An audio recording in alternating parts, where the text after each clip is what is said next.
sisi kama familia hatuna maneno mazuri ya kumwelezea. Mikono yake ililoa damu za miili ya wapendwa wetu wote. Yeye ndio alitoa.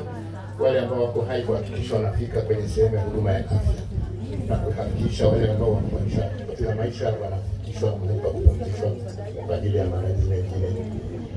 Kwenye familia yetu sisi tumempa hadhi ya kuwa mwanafamilia. Anaitwa Miraji Juma Kadi.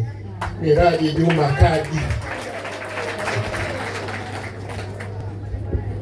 Asante sana. Miraji, tafadhali uchukue nafasi.